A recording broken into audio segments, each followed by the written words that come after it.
Bung Elpris, sekarang gue mau ini nih, mau bertanya, Bos, mungkin bisa nggak kita menjelaskan kenapa Anies ini menjadi sasaran empuk yang digebuk oleh rezim yang berkuasa saat ini?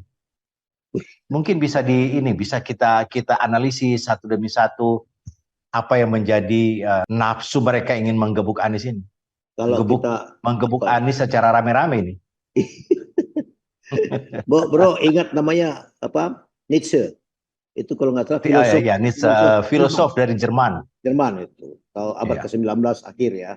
Apa dia iya. bilang? What does not kill you will make you stronger. Jadi apa yang tidak membunuhmu, tidak berhasil membunuhmu, bikin kamu tambah kuat. Gitu loh.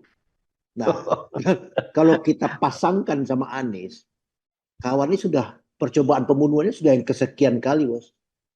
Mungkin sejak dia jadi Mendikbud, dia menjadi gubernur, dan Iya, seterusnya. iya. Dibunuh berkali-kali ya. Nah, jadi kalau tidak berhasil itu, dia tambah kuat. Begitu. Dan ini Jadi terbukti ya. ya tambah kuat. Bahkan yang masih segar dalam ingatan kita ada orang bertaruh alpat mengenai Anies dan Anies tidak akan dapat tiket. Begitu kan? Hmm. Maka pidato Anies ketika mendaftarkan diri ke KPU adalah mohon maaf kepada orang-orang pesimis yang telah meyakini kami tidak bisa mencalonkan diri. Ingat kan? Iya, He is betul. more stronger. Begitu kan? Iya, ditambah kuat. Jadi buat saya ya apa yang membuat dia begitu karena dari kecil dia sudah aktivis kan. Kawan ini kan Iya. dari kuliah sudah aktivis. Dalam operasi senyap dia dulu membuat penelitian mengenai BPPC. BPPC itu proyek Punya Putra Tommy. Mahkota. Putra Mahkota di zaman rezim sangat berkuasa dan Hmm. orang lain berdemo di jalanan. Emang kelas kawan ini kan scholar ya. Demo mungkin semua orang sudah melakukannya dan itu me too product.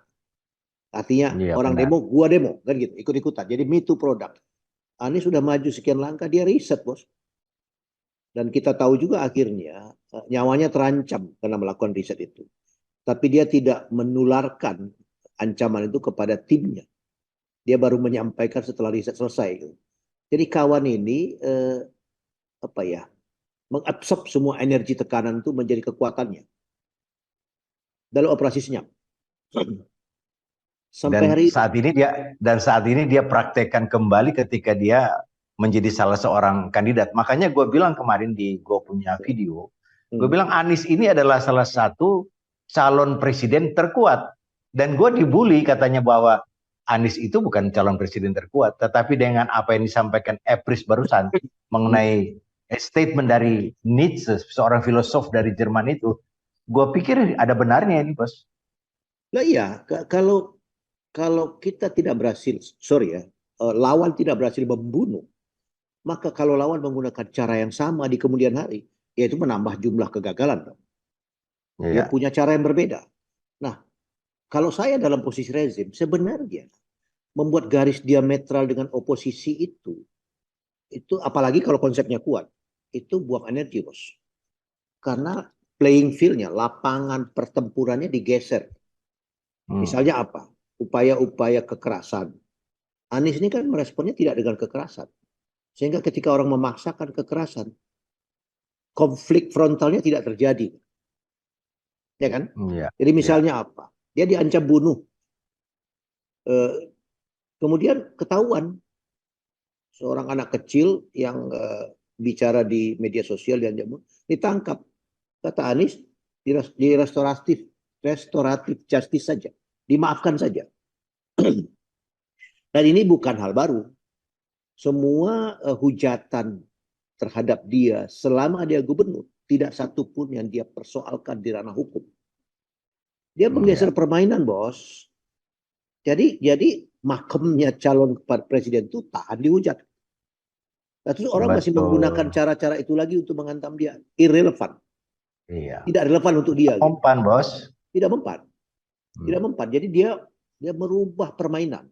Dulu saya ingat almarhum Gus Dur mengatakan, kalau orang mencaci maki kamu, lalu kamu tidak menanggapi, kamu tahu kemana caci maki itu perginya. Dia kembali ke mukamu. Begitu loh. Dan Anies melakukan itu kan. Iya. Kasar sekali, jangankan dia. Kita saja membaca itu kita bisa tersulut emosi. Artinya orang awam pun dengan cacian yang Allahu Rabbi dan fitnah macam-macam itu terpancing. Hmm. Dia tidak pernah menanggapi, seperti dia sedekahkan dirinya untuk tidak bermain di level itu. Jadi, Padahal dia menggeser ya. nah, Dia menggeser lampangan pertempuran ya, Bos. jadi modus aksi reaksi tidak berlaku untuk dia. Yang kedua, cara Anies menanggapi tekanan itu dengan menambah ketinggian terbang. Jadi ada istilahnya apa? Ada burung pipit atau apa di atas pundak burung gagak. Eagle. Eagle. Oh iya benar. Kemudian dia mematuk-matuk kepalanya.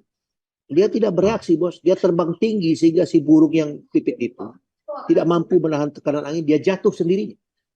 Satu demi satu orang yang melakukan cara yang sama jatuh. Jatuhnya macam-macam. Ada yang membelot, ada yang diam, ada yang bertobat, ada yang bergabung. Semuanya jatuh. Jadi it's a matter of time, barangkali semua akan Anies pada waktunya. Itu yang disuarakan teman-teman itu. Tapi menarik ya, argumentasi landasan berpikir yang Dato sampaikan barusan ini.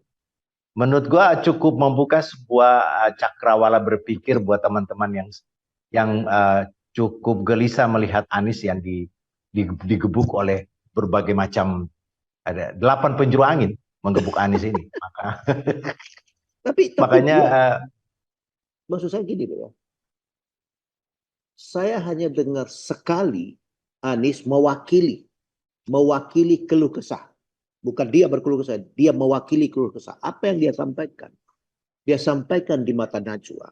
Ada orang-orang di daerah membuat acara, mengundang saya. Kemudian diperiksa pajaknya. Ya kan? Iya, iya. Bukan dia bilang saya takut. Beda loh. Diksinya itu saya merepresent bagaimana praktek yang tidak fair ini berlangsung. Lalu dikonfirmasi, dia bilang itu random check. Random tapi kenanya bagian dia semua.